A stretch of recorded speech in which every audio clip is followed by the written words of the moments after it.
Hello there and welcome to 5 advanced tips and tricks for using Plotagon. If you don't know who I am Zale and I've been using Plotagon for about 9 months. It's a very creative, powerful tool, as a lot of you know if you're watching this video. For all of you who don't know what Plotagon is, it's using an app on either the computer or your phone to make these stories with 3D models that you can write dialogue for, or even have like little voices that they provide for it, which is actually pretty cool. So if you've seen any of my videos before, you would know that I use outside means, resources, the green screen, different backgrounds, and different music and stuff like that to make whatever crazy idea I might have in my head a reality. And that is what I'm going to try to help and express and to teach you guys how to use, in case, you want to be able to spice up your plots with a little something different. Because YouTube is a very powerful sharing platform. Problem is that when something is very easy and everyone can do it, literally everybody's going to do it. It gets very hard for you to distinguish yourself from everyone else. But when you don't feel like you're being like unique. You don't feel like you have anything different than this guy who uses the app and this other guy who uses the app. And that's something I always try to distinguish myself away from other people. Now, there are other people who do the same thing like me. They're actually Plotagon veterans, and they've been around the community for a while, and I've actually learned from a lot of them as well. So one of the most important things about YouTube is it's not about your subscriber count. It's not about exactly your view count either. Those are important, but they're not the most important thing. It's about your audience retention, and that's beginning, middle, and end. Let that be your mantra if you're trying to get your YouTube channel started, if you're trying to get noticed for people. Hook them in the beginning, keep them content in the middle, and then make sure they see the end of it.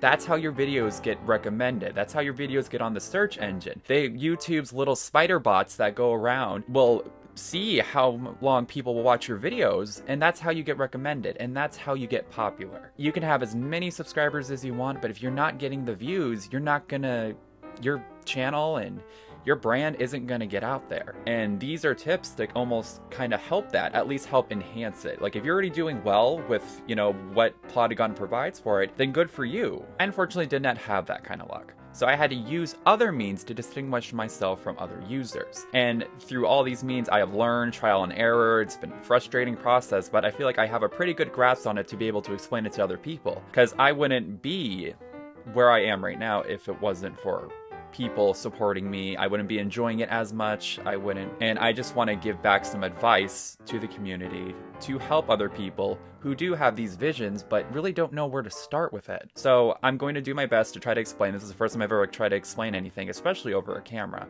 So do bear with me. So the description below is going to have all the outside sources, all like the links and stuff that I referenced in this video, not to mention skips to certain parts of it or certain tips that you might want to see. So let's get started on tip number 1. Get an outside video editor. So since most of you are on your mobile phones using Plotagon Story, it's a good idea for you to do a little research, see which apps would work a little better for what you're trying to do. Get a basic one. I know that iPhones do come with iMovie. You don't have to pay for it.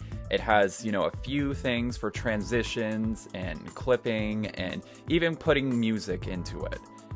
But unfortunately for Android, I do not know the default one for that because I've only owned Apple for as long as I know. So if you do use Android and you do have a video editing app, feel free to put it in the comments below because somebody will stumble upon it and you'll end up helping them. And it's probably good practice to do so. I know that a lot of people use KineMaster. Now, unfortunately, all the phone editors really aren't like the most powerful that you can be able to use. They have their limits, or they require you to spend, this amount of money for it. So that's why I would suggest maybe exporting whatever plots that you have from your phone to your computer. It would just make it a whole lot easier because you could easily find a video editing software online. A lot of them are free.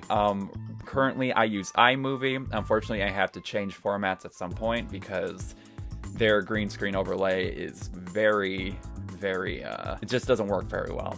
But there is one that I did find one called Filmora 9. It's there's a free trial for it. If you do use it and you do export anything off it, it's going to have their watermark on it, but at least you get to try it before you do it. And it's not too expensive. But I'm sure there are other free movie things. You just have to do your research. These kind of things just take time and patience, and you got to put in the effort to make something work. So tip number 2 is going to be green screens. Now, those little green screens on there on Plotagon where, you know, you have the one where it shows person's face and then it shows the subject and, you know, another person from far and close. These are to be used in a video editor, and it's for you to put backgrounds that move, maybe like the ocean moving or something. I've used the green screen in multiple amounts of my videos. 2 of my videos are almost mainly green screen, of me having to position the characters, kind of mentally have it in my head on how I'm going to do it. It did take a little time for me to be able to do this kind of process, but the outcome was pretty good. For those, I actually used The Sims 4. I would, you know, do the cheat code to get a lot of money, build a house, build whatever you need it to, and then you just take screenshots of like every corner, every focus that you want in the video. And it actually worked out really well because The Sims gives you a lot of freedom, a lot of furniture freedom. You know, you want, you know, somebody to go into an art gallery, you can make art gallery, or a bar or a restaurant, but you don't want it to be like block setting that the normal scenes have there from Plotagon. You can make your characters go wherever you want to if you use this. Again, it takes time, it takes learning, and most of all, it takes patience to be able to do this. You're not always going to get everything on the first try, but if you just do it and you just try it, you experiment with it, I promise you will find something that works good for you, and you'll be able to put your characters wherever they need to be for your story. And honestly, people will appreciate the aesthetic of them being somewhere else than the plain scenes that we usually see. Tip number 3 is going to be something I think I'm mostly known for, is using my voice.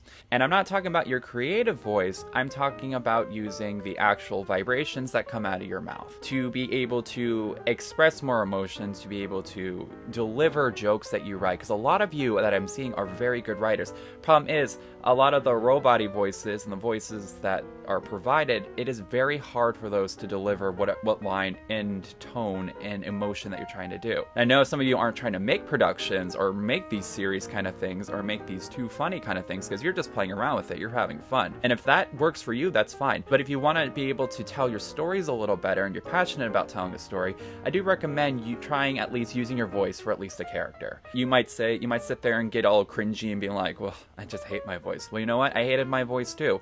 But once I kept hearing it over and over and over again, I kind of just like, well, that's just the way it sounds. I'm not too worried about it. But one thing I can tell you, you don't have to be a voice actor. I'm not a voice actor. I never was. I just learned and got better through it by practicing. Practice really does make perfect in the end, and I can definitely testify to that. So what I would recommend doing is just practicing. If you're alone, just talk to your cat or something. Talk to your dog. You know, talk to yourself. It's probably very soothing for a lot of people. I know it's very soothing for me. I would recommend going and testing your voice. Test different tones. I can assure that you can at least voice 4 different people. You have your normal voice, you have your voice that makes you sound higher, and then you have your voice that makes you sound lower. And then you can even do different accents if you need to, and everyone can do some botched version of an accent. Even the younger viewers can definitely be able to do that. It'll give your overall viewers something different to listen to, and you will be known for that uniqueness if you do not feel comfortable using your voice, which a lot of you don't, and that's okay. Everybody's shy and they have their own preference. What I would recommend doing once you have the chance, once you find yourself maybe with a little money, is investing more in the voices that are provided in the actual application. Yes, they are $5 each, but again, it'll give it a uniqueness that is not too often seen, unfortunately, and it would help personalize your characters more. But if you have like 6 characters that you make for your series, and then yeah, then the 2 basic voices will work for that. Especially if you're just enjoying it. But if you have like 30 odd characters, you have all these different people coming in for the story, I do recommend getting different voices. Again, not everybody's financially able to do that, so do make best of what you can when you have it. All right, step number 4, crop to magic. Now this phrase might seem a little confusing, but just wait, I'm going to explain it. Now this is very important, especially if you want 2 or more people in the scene. Now unfortunately, Plotagon only limits you to only have 2 characters in a scene. And so there are different ways where you can make it look like there are multiple people in the scene. So you don't have to be just limited to 2 characters. And the way to do that is cropping, and also video angles as well, which is kind of another side trick. And as just a fun little tip, any of the little scenes that have the little camera by it, that means they have enhanced angles you can use to make it more appealing to the eyes. You are going to want to do something like this because if you just have character A and character B, camera's constantly switching between talking to both of them in a scene for 5 minutes, the viewer is going to their eyes are going to wander, you know, they're going to get used to what's happening. But if you use different angles and different sides, it'll be refreshing for the eyes, and you'll actually get more focus, and you'll actually get more people watching and intrigued, especially if you have a really good cohesive story being told. So in a video I had recently made called Who Ruined the Plan, I'd had 5 characters in that little counseling circle, but I was able to use cropping to make it look like everybody was still kind of there. And by what I mean by this is because you have one person sitting over here talking to this person over here, but here's the thing, if they're talking, who's sitting over here right next to them? And now if you don't use the cropping method, you're just gonna have that empty chair there, and it's gonna look a little weird. What you're gonna do is you're going to crop it, their face, try to crop the part where the other person would be sitting, so it looks like they're still kind of next to them, but it looks like it's making like a zoom in on the face. Now a lot of you might not like this angle as your character or being so close to their face, but here's your choice. You either be close to their face, or you have this random empty chair where their character's just not there. Unless your character suddenly got up to use the bathroom in between. Try to use sound effects to also convey that too. It'll be a nice little detail kind of thing if that is what you're doing. Basic video editors will be able to let you do this. Now if you get even better, you can have that shot where that chair is there, but you might be able to even get so good with like the green screen that you can able to like have somebody actually sitting there even like looking at them. I haven't gotten to that point yet, but once I do, I'll be more than happy to share it with you guys. So last step's going to be outside resources. This is going to refer to using outside music, you know, special effects, Photoshop. That's a good one too. Now, as far as music goes, Plotagon usually, you know, they provide music, and you know, they provide a good amount of music, and you know, for whatever tone you got to do. But if you want to spice it up, you want to give more of a feel to what you're doing, and you want to be different from everyone else, I do recommend using music. Now, make sure you are able to actually use this music. Don't just take songs from your favorite pop stars. Don't just take songs from video games that you like, because unfortunately they can actually get flagged, and in most cases they won't do anything to you. They might even put ads in front of your video, and honestly that'll make it harder, especially if you're trying to get your channel off the ground. It's going to deter people a little bit if they have to watch an ad first. Can't tell you how many videos I have clicked off of because I saw an ad. I'm like, you know what, I'm just gonna watch something else, or I'm just gonna make a sandwich or something. I do recommend that you make sure you have the proper permission to be using outside resources. Now, a lot of them, the only thing that they want is just to be credit given, redirect to their website or something like that. Now, I do use a lot of special effects for magic and stuff like that, and